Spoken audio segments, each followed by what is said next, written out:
Disneyland cast member secrets Mickey isn't telling you. First, if a mascot's head falls off on duty and the cast member inside got exposed, that person will quietly get the magic boot out of the happiest place on Earth. Disney wants you to believe Mickey is Mickey, and not someone named Bob sweating inside Mickey. Speaking of Mickey, most of the ones playing him are actually women. This is because cast members get matched to characters based on their height. Mickey is barely 5 foot, and the average American male is 5'9". This rule also applies to the Disney princesses. You can't have Cinderella look like she's about to dunk on Prince Charming. If a kid goes missing in the park, it's not the kid who's lost, it's the parents. And cast members are trained to find them fast. They're also not allowed to say that they're lost, and will use sugary terms like magically misplaced instead. Try checking out the quiet, secluded corners of the park, because you might stumble upon a Disney character doing a little secret meet and greet. But it's not just luck. Those spots are where newly recruited cast members go to practice interacting with guests. And since they're still fresh on the job, they're usually way more excited and more into it compared to veterans who've been doing this since Pluto was a puppy. Next, here's something kind of funny. Cast members are trained to never say, "I don't know." Instead, they have to keep the magic going no matter what. So they'll either go find someone who does know or stay in character and avoid it. So if you ask Ariel how many churros can fit in your grandpa's mouth, she's probably going to respond and say, "What's a churro?" When it's 131 degrees out and you're melting in line for a photo with Mickey, just remember, there's no air conditioning inside that giant mouse.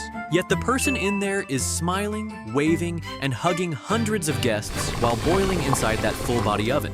Every cast member is required to pick up trash if they find one. Yes, even the Disney princesses and even the evil queen.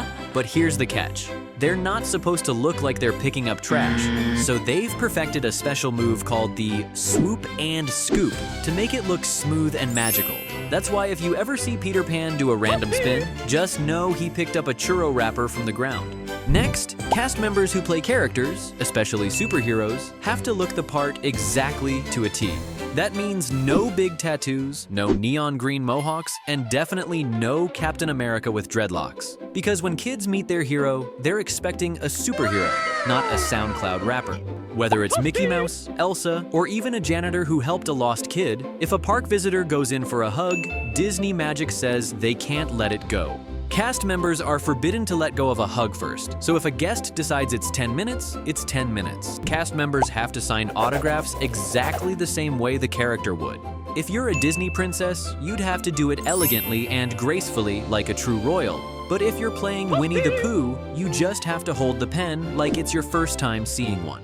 Next, cast members can't ever say that they play a Disney princess to anyone. So instead of saying they work at Disneyland as Ariel, they have to say they're friends with Ariel instead. So if someone says that, just smile, nod, and pretend you didn't crack the case. Cast members can never show up without a name tag. And the funny thing is, Disney knows someone's going to forget eventually, so they've got a secret drawer full of random backup name tags ready to go. That's why if James from Orlando, who handed you a churro yesterday, is now Brian from New Jersey, he either forgot his name tag today or yesterday. So who is he really? Cast members are not allowed to acknowledge celebrities who visit the park. Even if Taylor Swift walks by holding a churro, cast members are trained to treat her like any other guest. And characters like Elsa aren't supposed to know who Brad Pitt is. They don't have cable in Arendelle. Next, there can't be 2 cast members who have the same name. If 2 cast members are both named Ashley, one has to give it up like the Hunger Games. This is simply because if a guest asks for help, there can't be 3 Ashleys turning around.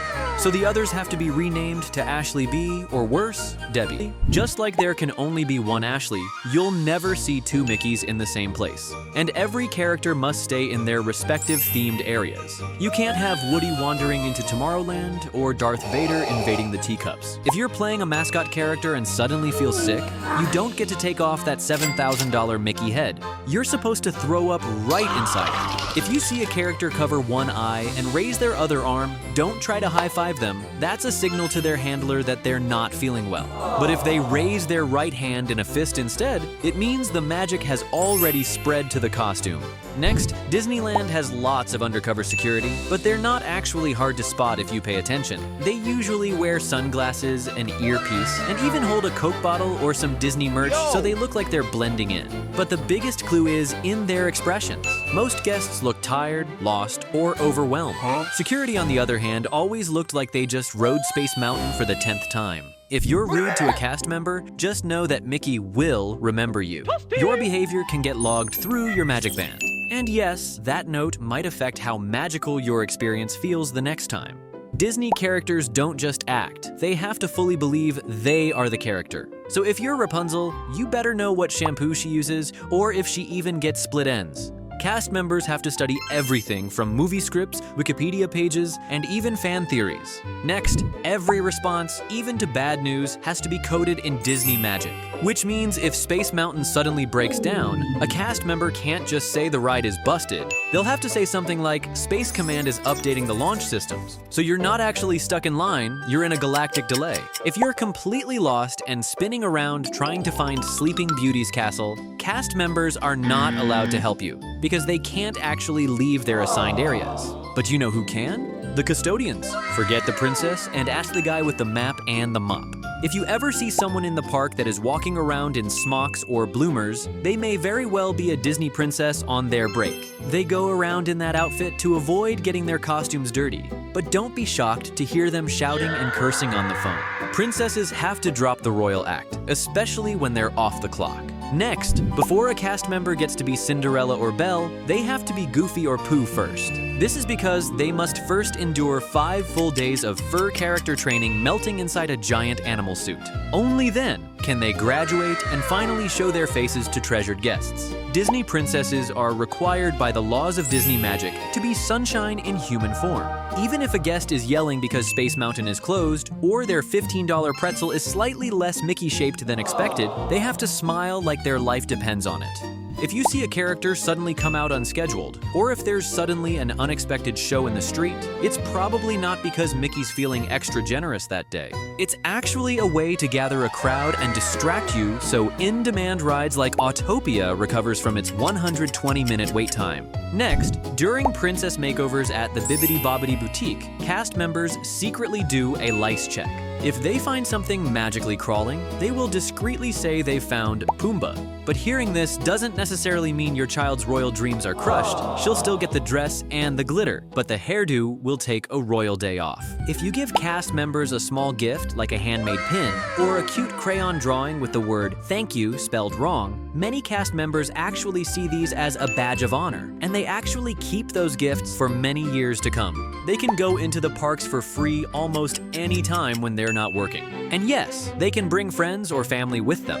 They also receive occasional complimentary single-day park tickets they can gift to other people. Next, cast members are given a free Disney Plus subscription as a benefit of being part of the magic. So after spending all day around singing animals and Disney princesses, they can go home and watch more of it.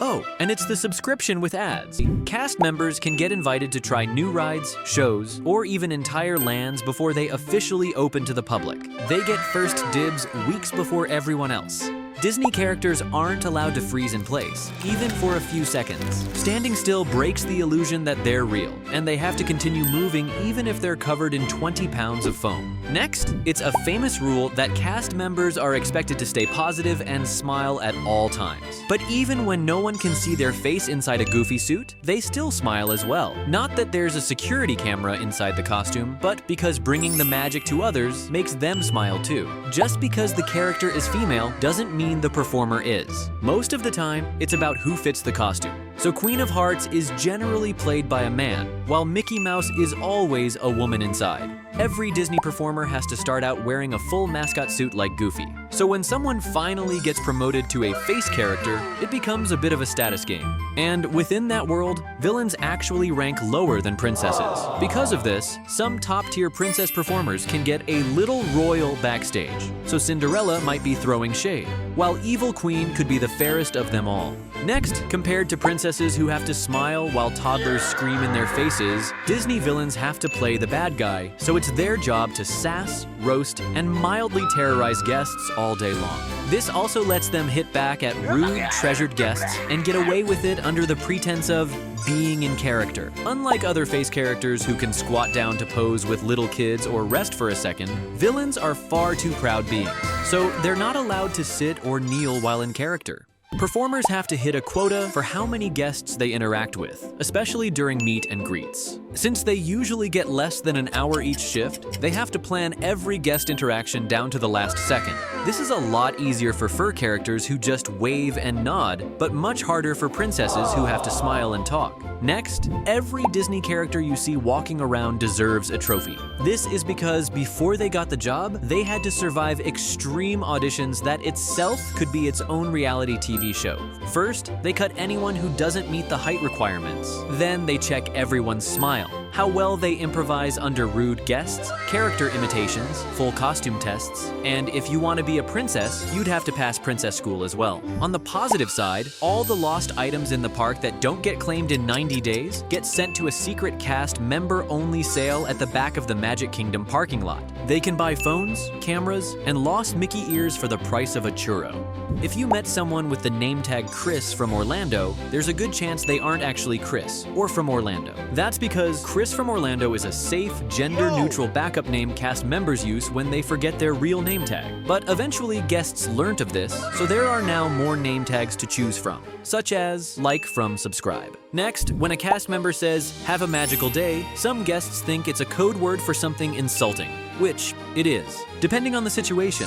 If you're actually being a pain in Mickey's bum and you hear cast members say it in a sarcastic tone, then it's true. But if you're just getting a turkey leg and being polite like any other guest, maybe the cast member is just actually being nice. There's a rumor that cast members have secret codes for good-looking guests. If someone's attractive, they say code 105 on the radio. If someone's double the attractiveness, they say code 210. But if there's something even hotter than that, like ones where there's already smoke, they use code 108, and that's when everyone evacuates and the firefighters come in.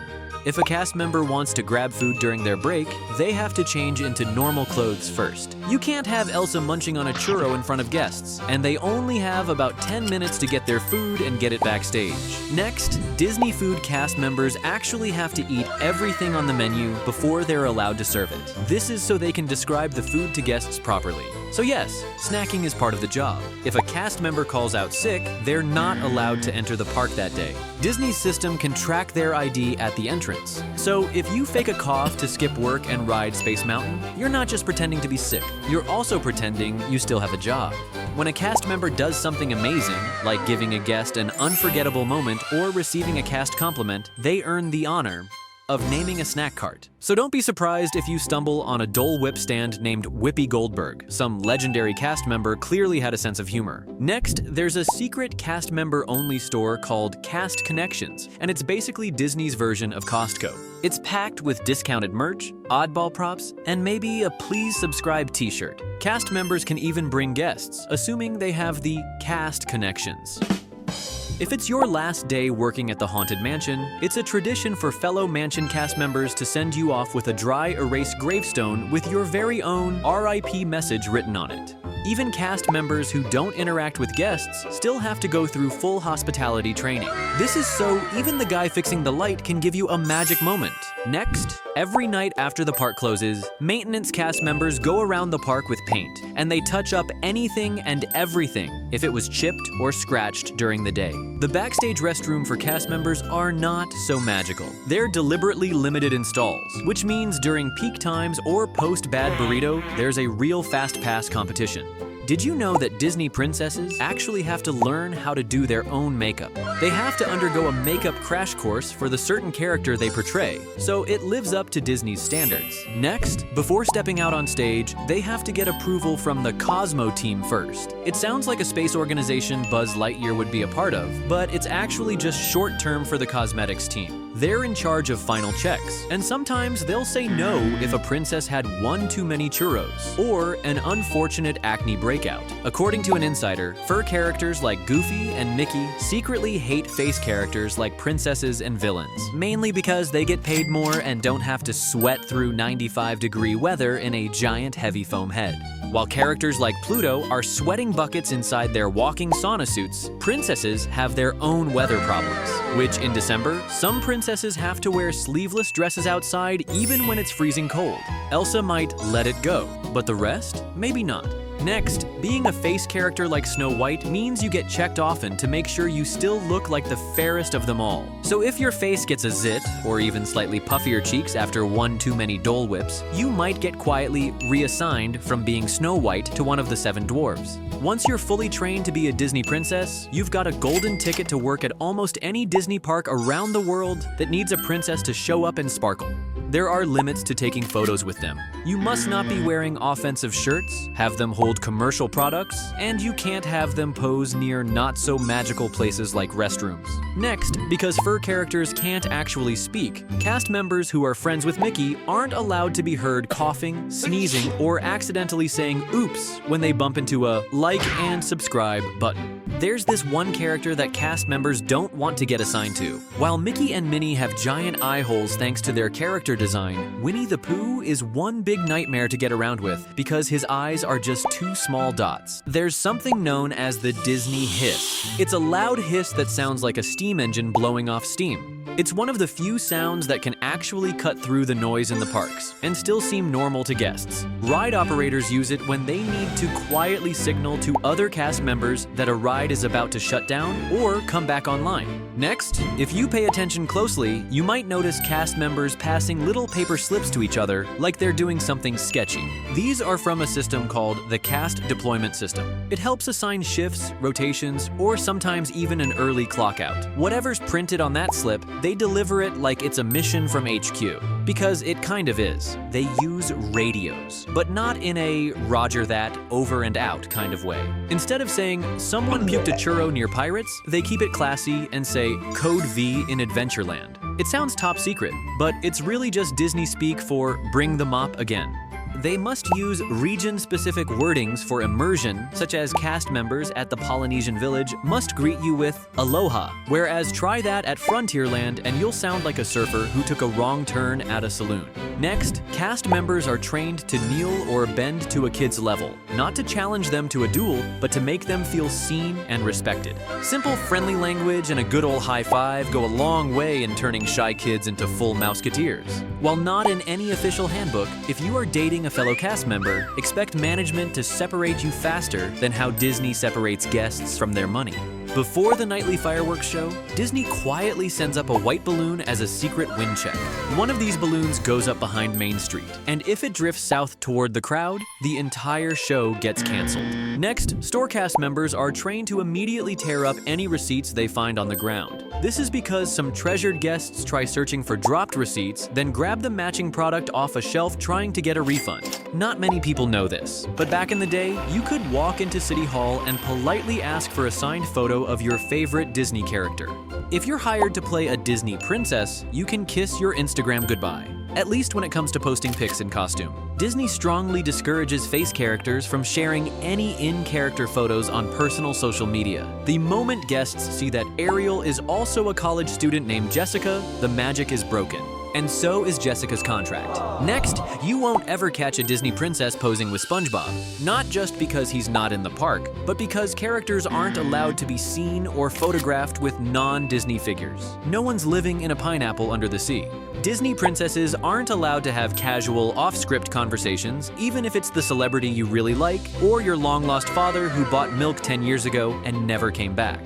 There is one word you won't ever see written inside the park, and it's something cast members are very well forbidden to say as well. It's the very reason they are called cast members in the first place. They are not employees, nor can they call themselves employees. This is because the term employee is scary enough that a guest will negatively associate it with the mundane work they are currently escaping at the moment. Next, some people think formal titles make everything sound fancier, but in Disneyland they feel about as out of place as Darth Vader in Fantasyland. They can't address each other with Mr. or Mrs., whether it be the CEO meeting with a fresh hire. Even Walt Disney wanted his team on a first-name basis, because face characters like Cinderella and Rapunzel are not from the modern era. They can't mention anything outside their timeline like pop culture references or the latest tech. Their idea of FaceTime is literally just standing in front of your face. You thought you were being watched at Disneyland? Turns out some cast members are the ones actually under the radar.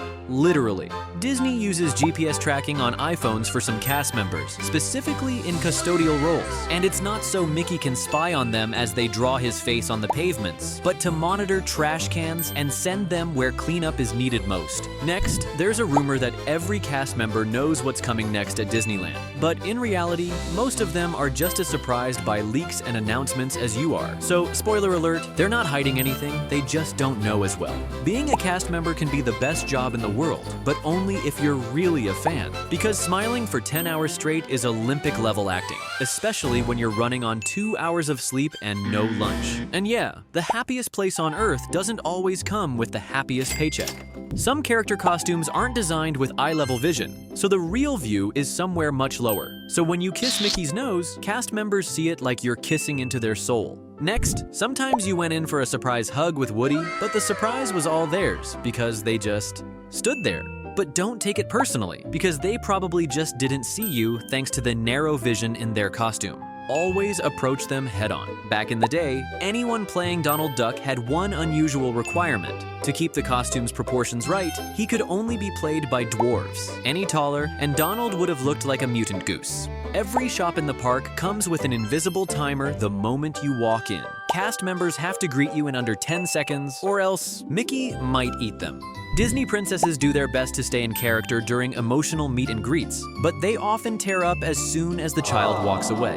When that happens, the princess will ask the host to briefly hold the next family so she can freshen up and step back into character. Lastly, cast members have to return every last piece of Disney-issued gear when they quit, except one. They keep the name tag because Greg from Orlando, well, never stopped being Greg.